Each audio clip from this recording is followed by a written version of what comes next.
नमस्कार प्रिय साथियों, मैथ्स मैग्नेट चैनल में मैं शिवम गौतम आपका स्वागत करता हूं। आज मैं आपके सामने एक क्यूब रूट घनमूल वाली ट्रिक्स को लेकर कुछ सवाल लेकर आया हूं, जिसके माध्यम से हम क्यूब रूट को बहुत ही सहज और सरल रूप से निकालने की कोशिश करेंगे, निकालने का प्रयास करेंगे और मैं आपको समझाने का प्रयास करूँगा। मेरे दोस्तों, सबसे पहले आपको कुछ चीज़ें अपने दिमाग में रखनी होंगी और आपको शायद जानते भी होंगे, आप बचपन से पढ़ते भी आ रहे हैं इन चीज़ों को। आपके पास 1 से 0 तक 1 से 10 तक ये नंबर है 0 1 2 3 4 5 6 7 8 9 10। अगर आप इनके क्यूब निकालते हैं तो 0 का क्यूब होगा 0, 1 का क्यूब होगा 1, 2 का क्यूब होगा 8, 3 का 27, 4 का 64, 5 का क्यूब 125 और 6 का 216, 7 का 343 और 8 का 512, 9 का 729 और 10 का क्यूब 1000। अगर आप इनकी यूनिट डिजिट यानी कि इकाई अंक निकालें तो 0 का इकाई अंक 0 होगा, 1 का इकाई अंक 1 होगा, 8 का इकाई अंक 8 होगा, 27 का इकाई अंक 7 होगा। जो इसमें पीछे वाला नंबर है वो इनके इकाई अंक होते हैं।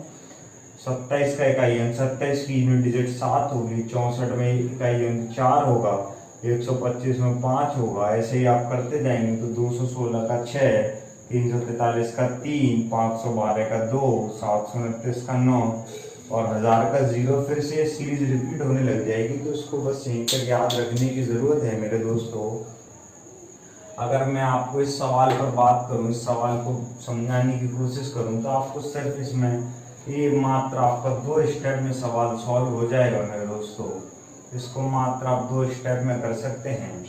वो आप पूछिए कैसे। मेरे दोस्तों, इसमें कुछ नहीं करना है, आपको सिर्फ ये देखना है कि जो इसमें यूनिट डिजिट है यानी कि जो इकाई का अंक है, इकाई का जो इसमें अंक है वो कितना है। आप यहाँ पे साफ तौर से देख पा रहे होंगे कि जो इसमें इकाई का अंक है यानी कि जो यूनिट डिजिट है वो आपकी 8 है। अब आपको यूनिट डिजिट 8 देखते ही ये सोचना है कि 8 यूनिट डिजिट किसकी होती है। तो जैसा कि मैं यहाँ पे देख पा रहा हूँ कि 8 जो इकाई का अंक है, जो 8 यूनिट डिजिट है वो आ रही है 2 की। तो यहाँ पे सिर्फ आपको कुछ नहीं करना है, आपको 2 लिखना है और फिर आपको पीछे से 3 के पेयर बनाने हैं। मैं इसमें 3 के पेयर बनाना शुरू करता हूँ। आप देखिए कि पेयरों को कैसे बनाना है। 8 3 2 3 1 2 3, 3 का पेयर एक ये हो गया और एक 3 का पेयर ये हो जाएगा। आपके पास जो ये पेयर बचा 238, इसको यहाँ पे लिख लेना है और आपको ये देखना है कि 238 कहाँ लाई करेगा। तो 238 216 से बड़ा है और 343 से छोटा है, यानी कि 6 के क्यूब से तो बड़ा है लेकिन 7 के क्यूब से छोटा है। तो जो इसमें छोटा वाला आ रहा हो, जो पहले वाला आ रहा हो, उसको यहाँ पे लिख देंगे और ये आपका आंसर हो जाएगा। ये ट्रिक समझ में आई मेरे दोस्तों। चलिए मैं आपको नेक्स्ट क्वेश्चन के माध्यम से इसको और समझाने की कोशिश करता हूँ। ये हम कोई दूसरी वैल्यू लेते हैं और दूसरा सवाल लेते हैं, जिसके माध्यम से मैं आपको इसको और क्लियर करने की और आपकी समझ में इसको और अच्छे से बैठाने की कोशिश कर। जैसे कि अब आप कोई भी नंबर ले सकते हैं, एक और नंबर लेते हैं। मैं यहाँ पर एक नंबर लेता हूँ आपके सामने 1 5 7 4 6 4। अगर आपको इसका क्यूब रूट निकालने को कहा जाए तो आपको कुछ नहीं करना है मेरे दोस्तों। आपको सिर्फ ये देखना है कि जो इसका इकाई का अंक है, जो इसमें यूनिट डिजिट है वो कितनी है। यूनिट डिजिट इसकी 4 है और 4 यूनिट डिजिट 4 ही नंबर की होती है। तो आपको सिर्फ यहाँ लिखना है 4 को लिखने के बाद आपको यूनिट डिजिट इकाई अंक देखने के बाद आपको 3 के पेयर बनाना शुरू करने हैं। आप इसमें 3 के पेयर बनाएंगे पीछे से, तो 1 2 3 का पेयर एक ही हो गया, 3 का जोड़ा एक ही हो गया और एक 3 का जोड़ा ये हो जाएगा। 1 2 3, ये वाला एक 3 का आपके पास जोड़ा हो जाएगा 157, जो कि 157 है, जो 5 के क्यूब से बड़ा है, जो कि 125 होता है, और लेकिन 6 के क्यूब से 6 के घन से छोटा है, जो कि 216 होता है। तो जो इसमें छोटा वाला है उसको आंसर के साथ लिख देना है और ये 54 का इसका उत्तर होगा 54। इसका घनमूल 54 होगा और 54 का जब आप क्यूब निकालेंगे तो इसका 54 का क्यूब भी आपके सामने ये निकल कर आएगा।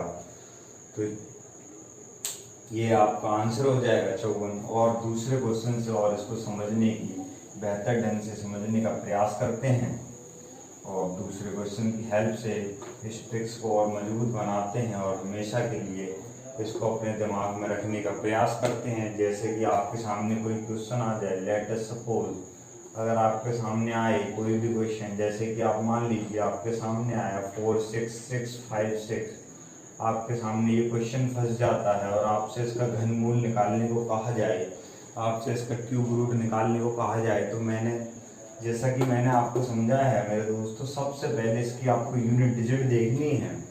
यूनिट डिजिट देखेंगे तो इसकी 6 और 6 यूनिट डिजिट आपको यहाँ से पता लग रहा होगा कि 6 यूनिट डिजिट 6 ही नंबर की है, तो आपको यहाँ पर 6 लिखना है।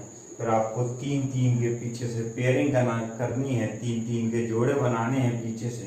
तो आप जोड़े बनाएंगे 3 के, तो 1 2 3 आपका एक जोड़ा ये हो गया, और आप यहाँ से दूसरा जोड़ा बनाएंगे तो 1 2, और यहाँ पर कुछ बच नहीं रहा है तो कोई बात नहीं, सिर्फ 46 को यानी 46 को ले लीजिए, लेकिन आपको पेयरिंग हमेशा पीछे से शुरू करनी है।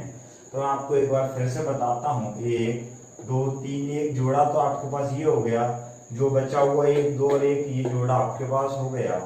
अब 46 को आपको सोचना है कि 46 के इन दो के बीच में आ रहा है, तो 46 3 के क्यूब से बड़ा है 27 से, और 4 के क्यूब 64 से छोटा है, ये 3 के क्यूब से बड़ा है और 4 के क्यूब 64 से छोटा है। तो जो इसमें छोटा वाला है नंबर 3, उसको आप आंसर के साथ रख देंगे और इसका आंसर आपके पास सामने 36 आ जाएगा। और 36 का क्यूब निकालेंगे तो आपके पास 46,656 आ जाएगा मेरे दोस्तों। अभी आपके सामने मैं दूसरा क्वेश्चन ला रहा हूँ जिसके आप और भी इस चीज़ को बेहतर ढंग से समझ पाएंगे, घनमूल निकालना आपके लिए और भी आसान हो जाएगा। जैसे कि एक नंबर और मैं लेता हूँ आपके सामने, जैसे कि आपके सामने एक नंबर है 704,969। अगर आपके सामने ये नंबर आ जाता है और आपसे इसका घनमूल यानी कि क्यूब रूट निकालने को कहा जाए, तो आप इसको कैसे सॉल्व करेंगे, मैं आपको 2-3 क्वेश्चन में बहुत अच्छे से समझा चुका हूँ, आपके शायद समझ में भी आ रहा होगा। और आपको सिर्फ इसमें सबसे पहले आपको इकाई का अंक देखना है, और उसका इकाई का अंक है 9, और 9 इकाई का अंक मेरे दोस्तों यूनिट डिजिट 9 ही नंबर में आता है, इस वाले में आ रहा है ये, तो यहाँ पीछे आप 9 लिख देंगे। आप 3 3 के पेयर बनाएंगे इसमें, अगर आप इसमें 3 3 के पेयर बनाते हैं, 1 2 3 1 2 3, पहला पेयर ये हो गया, पहला जोड़ा ये हो गया, दूसरा जोड़ा 1 2 3, ये 704 हो जाएगा आपके पास। और इस 704 को आपको देखना है कि ये कहाँ लाई कर रहा है, ये किन के स्क्वायर्स के बीच में आ रहा है। तो 704 मेरे दोस्तों 8 और 9 के स्क्वायर के 8 और 9 के क्यूब के बीच में आ रहा है, या 8 के क्यूब से बड़ा है, 8 का क्यूब 512 से बड़ा है और 9 के क्यूब 729 से छोटा है। तो जो छोटा वाला है उसको इसके साथ रख देंगे और ये इसका आंसर हो जाएगा 89 इसका आंसर हो जाएगा। और इसका 704,969 का घनमूल 89 आपके सामने आ जाएगा। ऐसी शानदार ट्रिक्स को सीखने के लिए आप हमारे चैनल मैथ्स मैग्नेट के साथ जुड़िए, और आप चैनल को लाइक कीजिए, शेयर कीजिए एंड सब्सक्राइब कीजिए।